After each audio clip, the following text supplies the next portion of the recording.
Assalamu Walaikum. Hello friends, how are you? Welcome back to my another video. In this video, I am going to show you how to change the top table border style in Affinity Publisher. Let's get started. Firstly, we have to open a Affinity Publisher document. Now we want to change the top table border. Go to a blank page. Then select the table tools and draw the table to these pages.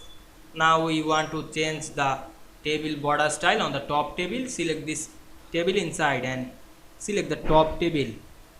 Press shift on our keyboard to select this all top table border. Then select the white and increase the white to this top table border. Otherwise you can change the color. Select the color panel and choose another color. Now I select the red color or yellow, anything. Then close the panel. Then click outside of the table and select the move tool. Now we can see we change the table top border very easily. I hope you enjoyed the video. Please like, comment, share and subscribe my channel. Thanks for watching.